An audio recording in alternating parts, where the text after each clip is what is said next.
ከቅርብ ጊዜ ወዲህ ታላቅ ዝናን በአጭር ጊዜ ያተረፈው ኢትዮጵያዊ ቲክቶከር መታሰሩ ተሰማ። ሰላም ጤና ይስጥልኝ ውድ የባሶ ሚዲያ ዩቲዩብ ቻናል ቤተሰቦች በያላችሁበት የዓለም ዳርቻ ሁሉ ሰላማችሁ ይብዛ። የዕለቱን አጫጭር ዜናዎች ይዤ ቀርቤያለሁ። እስከ ዜናው ፍጻሜ ድረስ አብራችሁን ቆዩ። ከፍተኛ ድንጋጤ ተፈጥሯል። በኢትዮጵያ ኤሌክትሪክ ኃይል ከፍተኛ አመራሮች ላይ የተጀመረው የሙስና ምርመራና እስር ተጠናክሮ በመቀጠሉ ከቀናት በፊት በቁጥጥር ስር ከዋሉት ሁለት ከፍተኛ የስራ ኃላፊዎች በተጨማሪ ከፍተኛ መስመሮች ማከፋፈያ ጣቢያዎችና ኦፕሬሽን ዘርፍ ዋና ስራ አስፈጻሚ የሆኑት አቶ ሀብታሙ ውቤ በቁጥጥር ስር መዋላቸው ተሰምቷል። የክስ ዝርዝሩም ሶስቱ ከፍተኛ አመራሮች ማለትም አቶ ሀብታሙ ውቤ፣ ኢንጂነር ህይወት እሸቱ እና አቶ አንዱዓለም ሲአ በፌዴራል ፖሊስ የተጠረጠሩበት ዋና ወንጀል ከውጭ ሀገር ኮንትራክተሮች ጋር በጥቅም በመመሳጠር ሀገር ማግኘት የነበረባትን ከፍተኛ ገቢ በማሳጣትና በከባድ የሙስና ወንጀል መሆኑን ተረጋግጧል። ተጠርጣሪዎቹ ፍርድ ቤት የቀረቡ ሲሆን ፖሊስ ምርመራውን ለማጠናከር ከለታህሳስ 5 ቀን 2018 ቀጠሮ ተይዟል። የእስር ሂደቱ የተጀመረው ህዳር 24 ቀን 2018 ዓ.ም ከሰዓት በኋላ ነበር። የፌዴራል ፖሊስ አባላት ወደ ተቋሙ በመግባት የኢትዮጵያ ኤሌክትሪክ ኃይል የፕላኒንግ ዘርፍ ዋና ስራ አስፈጻሚ የሆኑት ኢንጂነር ህይወት እሸቱንና የቢዝነስ ዘርፍ ዋና ምክትል ስራ አስፈጻሚ የሆኑትን አቶ አንዱዓለም ሲአን ቢሮ ካስፈተሹ በኋላ በሰራተኞቹ ፊት በካቴና አስረው ወስደዋቸዋል።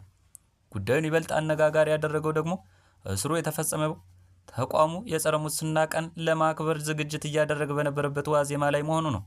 መስሪያ ቤቱ ለሰራተኞቹ ነገ ህዳር 25 ቀን የጸረ ሙስና ቀን ይከበራል የሚል መልእክት አስተላልፈው የነበረ ቢሆንም የዝግጅቱ መሪ መሆን የነበረባቸው አመራሮች በሙስና ተጠርጥረው መታሰራቸው በተቋሙ ሰራተኞች ዘንድ ከፍተኛ ድንጋጤና መደናገርን ፈጥሯል።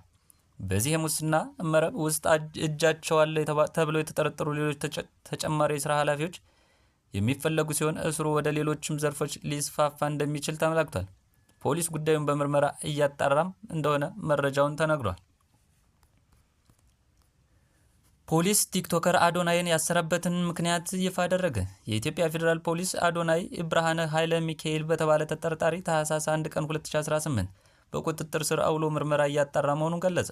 አዶናይ ብርሃነ ኃይለ መስቀል በቁጥጥር ስር ሊውል የቻለው ከኢትዮጵያ ሕዝብ ባህልና መልካም ስነ ምግባር በተቃራኒ በሕዝብ ዘንድ ተቀባይነት የሌለው አስነዋሪ አለባበስ ለብሰው በአደባባይና በቴሌቪዥን ቀጥታ ስርጭት የታዩት 5 ተጠርጣሪዎች በቁጥጥር ስር በዋሉበት የወንጀል ጉዳይ ጋር በተያያዘ መሆኑን የኢትዮጵያ ፌዴራል ፖሊስ አስታውቋል።